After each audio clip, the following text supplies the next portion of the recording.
রাধে রাধে আমার প্রিয় পরিবার, কেমন আছো তোমরা সবাই? আশা করি সবাই খুব ভালো আছো। আমিও খুব ভালো আছি। মাম্পিস ক্রিয়েশনের নতুন একটা ভিডিওতে সকলকে অনেক স্বাগত আর অনেক ভালোবাসা। আজকের ভিডিওটা ব্লগ বলতে পুরোটাই আর কি থাকবে, একটা অনুষ্ঠান বাড়ি গেছিলাম তো সেই বিষয়টাই নিয়ে আর কি।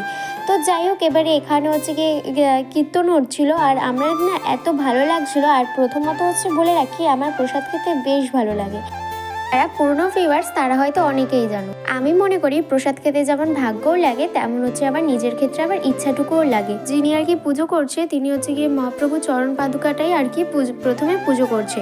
আর এখানে হচ্ছে কি রাধা মাধবকে কেমন লাগছে অবশ্যই কমেন্ট করে জানিও। তো তারপর এখানে যেহেতু প্রসাদের আয়োজন করেছিল, এরকম 3টে জায়গায় প্রসাদের আয়োজন করেছিল। তো আমরা হচ্ছে গিয়ে যেই বাড়িতে আর কি পুজো হচ্ছে, তো সেখানকার ছাদে আর কি প্রসাদ পেয়েছিলাম। তো যাই হোক, এবারে হচ্ছে কি এখানে ভগবানের ভোগ লাগিয়ে দিয়েছে। তোমরা ভোগ দর্শন করো, ভোগ দর্শন করলে দুর্ভোগ কেটে যায়। আমি যতটুকু জানি ততটুকুই তোমাদের বললাম। তো যাই হোক, তারপরে হচ্ছে গিয়ে দেখো কত সুন্দর লাগছে, তাই না? আর ভগবানের যে ড্রেসটা পরিয়েছে সত্যি কতই না সুন্দর লাগছে। আর তেমনই হয়েছে শৃঙ্গার। সত্যি রাধারানীর দিক থেকে তো চোখই ফেরানো যাচ্ছে না। ভগবানের কত সুন্দর রূপ, সেই রূপেই তো মানুষ মুগ্ধ হয়ে যায়, তাই না? গিয়ে অবশ্য আমরা বেশিক্ষণ দাঁড়াতে পারিনি, খুব অল্প সময়ের জন্যই গেছিলাম। তবে হ্যাঁ, যে ভগবানের যে এত সুন্দর রূপ দর্শন করব, তারপরে হচ্ছে গিয়ে ভোগারতি দর্শন করব, এটা আমরা কখনোই ভাবিনি। তবে এখানে আমরা বলতে আমি, আমার জেঠিমা আর হচ্ছে গিয়ে ভাই গেছিলাম। তো যাই হোক, এবারে হচ্ছে ভগবানকে দেখো কত সুন্দর করে আরতি করছে।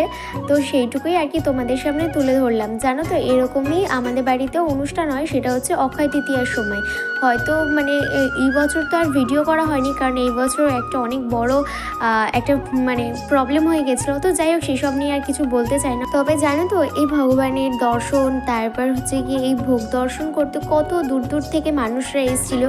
আর এত ভালো লাগছিলো, যখন আমাদের বাড়িতেও এরকম অক্ষয় তৃতীয়া অনুষ্ঠান হয় তখনও অনেক মানুষ আসে। তবে আগের তুলনায় এখন অনেক কমে গেছে।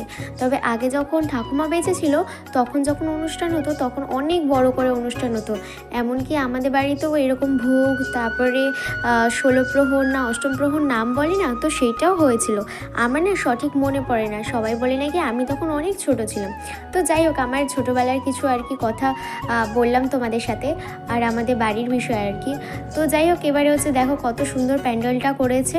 আর এখানে সবাই ভোগ আরতিতে সবাই কত সুন্দর করে নাচছে। আর এখানে দেখো সত্যি এই আনন্দ যে কী আনন্দ, এটা কাউকে বলে বোঝানোর মতো না। তো তারপরে সন্ধ্যাবেলা আসলাম, আর এসে কিছু কাজ ছিল, কাজগুলো করলাম। তারপরে এখানে ভাত বসিয়ে দিয়েছি, সেদ্ধ ভাত বসিয়ে দিয়েছি, যেহেতু বাবা মা আর আমার জন্য। ভিডিওটা এখানে এন্ড করছি। ভিডিওটা ভালো লাগলে like, comment, share and subscribe করবে।